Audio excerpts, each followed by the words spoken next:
প্রিয়তম পুত্র শিশু ভীক্ষান্তকর প্রভুপাদ ওখানে প্রচার কেন্দ্র স্থাপন করেছেন। তো সেই সময় পরমারাধ্য পরম গুরু মহারাজ যখন ওখানে ভীক্ষান্তকর প্রভুপাদের কাছে সাক্ষাৎকার নিলেন, ভীক্ষান্তকর প্রভুপাদ তখন পরম গুরু মহারাজের প্রতি প্রভাবিত হয়ে বললেন যে আমাদের যে দি হারমোনিস্ট ম্যাগাজিন রয়েছে, আমাদের ভক্তিবিনোদ ঠাকুরের যে ম্যাগাজিন, ওই ম্যাগাজিনে আমি চাইছি যে এইরকম আপনার মতো একজন শিক্ষিত হাই ইন্টেলিজেন্ট যুবক যদি থাকতো, তাহলে আমাদের গৌরীয় ধর্ম প্রচারটা হয়তো ব্রিটিশ ইন্ডিয়াতে খুব প্রভাব ফেলত। তখন পরম গুরু মহারাজ দেখলেন প্রভুপাদ তিনি চাইছেন তার সেবার জন্য, পরম গুরু মহারাজ প্রভুপাদের চরণে আত্মসমর্পণ করেছিলেন।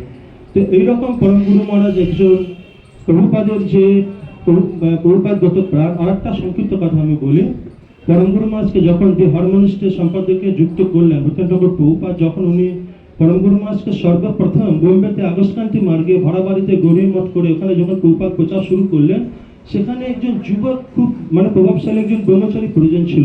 সেখানে ছিলেন ভক্তি রক্ষক শ্রীধর দেবগোস্বামী মহারাজ, ছিলেন নেমি মহারাজ এবং অপ্রাকৃত ভক্তি সারঙ্গ প্রভু।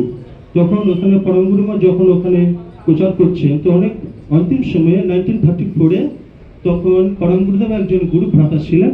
তিনি ছিলেন আমাদের ইস্কন প্রতিষ্ঠাতা ভক্তি বেদান্ত স্বামী প্রভুপাদজি। ওনার ব্রহ্মচারীর নাম ছিলেন অভয়চরণ দাস অধিকারী প্রভু।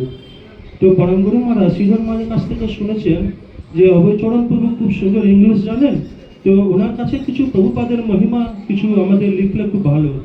তো সেই সময় সবাই সংকল্প করেছিলেন 1934-এ মায়াপুর শ্রী চৈতন্য মঠে প্রভুপাদের ব্যাস পূজা হবে খুব বৃহৎ আকারে, এবং মেন গেস্ট আসবে বাংলার গভর্নর জন অ্যান্ডারসন।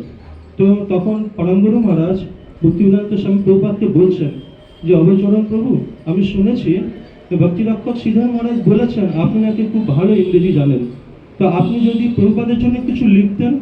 তখন ভক্তি বেদান্ত স্বামী প্রভুপাদ উনি এত সুন্দর একটা গুরুস্তুতি লিখেছিলেন। তখন বেদান্তকর প্রভুপাদ পরম গুরু মহারাজকে বলছেন যে এই অভয়চরণ প্রভু লেখাটা যেন দি হারমোনিস্টে ছাপানো হয়। তো সেই জন্য পরম গুরু মহারাজের অনেক অনেক গৌরী গগন অনেক অবদান আছে। তো এখন আমি বেশি কিছু যাব না। পরম গুরু মহারাজের এক একটা জীবনে অনেক অলৌকিক গুণ বর্ণনা আছে।